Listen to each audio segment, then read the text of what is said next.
अरे 7 बजे का कार्ड में लिखा था, 9 बज गए। अब तो खाना भी खत्म हो गया होगा, जल्दी पहुंचना होगा।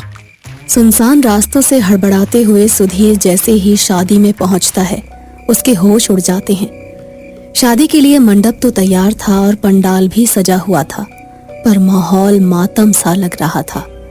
पंडाल के अंदर जाते ही सुधीर को सड़े हुए मांस की बहुत ही बुरी दुर्गंध आ रही थी। हे भगवान, इतनी बुरी दुर्गंध, लगता है अभी उल्टी हो जाएगी। इधर उधर देखता हुआ सुधीर धीरे धीरे आगे बढ़ता है और उसकी नजर खान के स्टॉल पर जाती है, जिसे देखते ही उसके मुंह में पानी आ जाता है। पर वो जैसे ही बर्तन के ढक्कन खोलता है, बर्तनों के अंदर कटे हुए सर देखकर उसके चेहरे का रंग उड़ जाता है और उसके माथे पर पसीना आ जाता है। ऐसा भयावह दृश्य देखकर सुधीर के हाथ पैर थरथराने लगते हैं और जैसे ही सुधीर अपनी नजरें उठाता है, वो देखकर हैरान हो जाता है कि मंडप पर बैठे दूल्हा और दुल्हन के सर ही नहीं हैं, केवल धड़ एक दूसरे को अंगूठी पहना रहे हैं।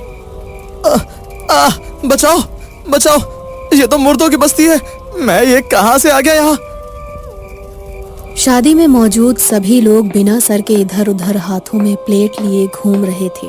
ये देखते ही सुधीर का शरीर पूरी तरह सुन्न हो जाता है और वो बेहोश होकर वहीं गिर पड़ता है। अगली सुबह जब उसे होश आता है तो वो गांव के चातुतवरे में खुद को पाता है। पूरा गांव उसे चारों तरफ से घेर कर खड़ा हुआ था। आदत है इसकी पीने की। अरे हमें तो लगता है लीवर किडनी सब फेल हो गई है इसकी। चल बसा ये तो। ऐसा काहे बोलती हो काकी? हम जानते हैं सुधीर को, वो ऐसा आदमी बिल्कुल नहीं है। और तभी सुधीर धीरे धीरे अपनी आंखें खोलता है। मैं यहाँ कैसे यहाँ पहुँच गया? उन लोगों ने मुझे अपना शिकार नहीं बनाया। हे भगवान, तेरे लाख लाख कृपा है। ये सब कैरी की पूजा का ही प्रताप है कि मैं मुर्दों की बस्ती से बचाया, वरना जो कल मेरे साथ हुआ था वो तुम लोगों के साथ होता तो सबके सब हार्ट फेल होकर चल बसे होते। पर ऐसा हुआ का कल?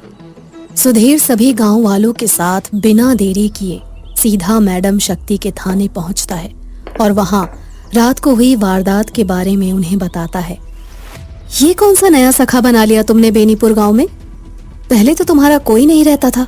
और तभी सुधीर की आंखें खून की तरह लाल हो जाती हैं और वो एकटक दीवार की ओर देखता हुआ कहता है, एक अनजान खत मेरे बचपन के दोस्त के यहाँ से, और मेरा वहां जाना और पूरे गांव में सर कटा देखना, न जाने वो वहम था या हकीकत।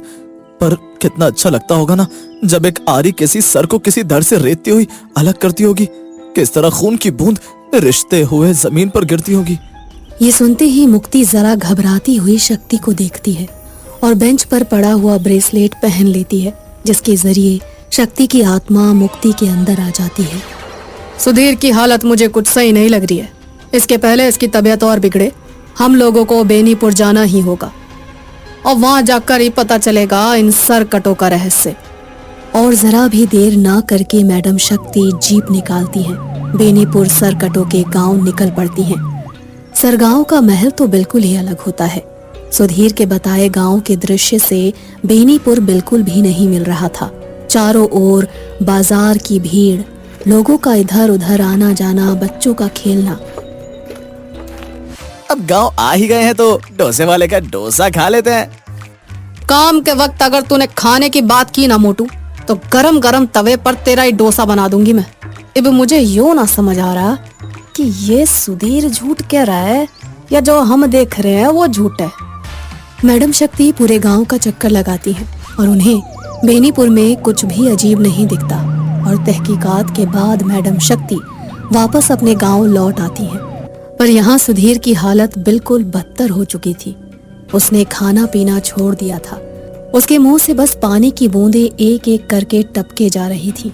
वो देखने में किसी कंकाल की तरह दिखने लगा था। उसकी आंखें पूरी तरह अंदर धंस चुकी थी और चेहरा काला पड़ने लगा था। लगता है सुधीर पर किसी साए का असर है। कहीं रात को किसी भूत या भूतों की दुनिया में तो नहीं चला गया था। जमीन के अंदर क्या मतलब है तेरा? अमरेंद्र फिर बच गया। इस बार मैं उसे बचने नहीं दूंगा। हम सबको मार डाला। उसने हम सबके सरों को काट दिया और गाड़ दिया। हमें बेनीपुर हाट के धरती के नीचे करो खुदाई, वहां देता हूँ दुहाई। यहाँ सालों से मेरी बेटी इस बारात में सजी हुई बैठी हुई है, पर बारात अब निकलेगी। ये कहता हुआ सुधीर जोर जोर से बिस्तर को हिलाने लग जाता है, मानो उसमें 100 लोगों की ताकत आ गई हो। सभी सुधीर को पकड़ने की कोशिश करते हैं, पर वो शांत नहीं होता, जिस कारण सुधीर को जंजीरों से बांधना पड़ता है। पर अब मैडम शक्ति समझ चुकी थी कि सुधीर जो कह रहा है उसमें कुछ सच्चाई तो जरूर थी, और इस बार मैडम शक्ति के जीप में सुधीर भी था और गांव के लोग भी मैडम शक्ति के साथ बेनीपुर गांव पहुंचते हैं। शाम ढल चुकी थी और सुधीर के बताए जगह पर पहुंचकर मोटू पतलू और गांव के कुछ लोग खुदाई करते हैं, जहां उन्हें ढेर सारे कंकाल मिलते हैं जिनका सिर्फ धड़ था, सर नहीं। कंकालों के बीच में मैडम शक्ति को कोई अंगूठी दिखाई देती है। याद है पतलू, हम जब कल यहाँ आए थे एक आदमी मुझसे टकराया था, उसके हाथों में हूबहू ऐसी अंगूठी थी, मतलब के वही अमरेंद्र है और वो जाल उसी का बिछाया हुआ था, इसीलिए हमें चारों तरफ लोग दिखाई दे रहे थे। बता सुधीर, कहाँ मिलेगा ये अमरेंद्र? गांव में हमारा मसीहा बनकर आया, गांव के बाहर नदी के पास अपना घर बनाया और कर गया हम सबको बेघर अमरेंद्र। ये बताता है तुम्हें सुरेंद्र। सुधीर से सुरेंद्र। मैडम शक्ति फौरन ही गांव के बाहर नदी के पास पहुंचती है, जहां उसे एक झोपड़ी दिखाई देती है। खिड़की से मैडम शक्ति अंदर झांकती है, जहां वो अमरेंद्र को लाशों के ऊपर बैठा जादू करता हुआ देखती हैं। रेस की तो मैडम शक्ति एक लात मारकर अमरेंद्र की झोपड़ी का दरवाजा तोड़ देती हैं और अंदर जाकर सीधा उसकी गर्दन पकड़कर उसे हवा में उठा लेती हैं। रे चटर पटर, अभी तेरा स्वाह यहीं कर दूंगी मैं। ये सब क्या कर रहा था तू? तुझे पता नहीं कि काला जादू करना गैर कानूनी से? और कौन है लोग? किनकी लाशें हैं ये? जो मर चुके हैं उनकी। मुझे जेल में डालोगी ना, डाल दो, मुझे डर नहीं लगता। वहाँ तुम्हारे थाने के लोगों का धड़ शरीर से अलग कर दूंगा और फिर करूंगा नाच का मौत। अमरेंद्र को अपने सामने देख सुधीर बौखला जाता है और जंजीर तोड़कर अमरेंद्र के ऊपर कूद पड़ता है और उसे बहुत मारता है। मैडम, मुझे तो ये अमरेंद्र दिमाग से पैदल लगता है, इसे साइकेट्रिस्ट की जरूरत है। पर पहले ये अमरेंद्र इन सरकटों को फिर से जीवित करेगा। मैडम शक्ति अमरेंद्र को एक हाथ से पकड़कर खींचती हुई नदी में आधा डाल देती हैं।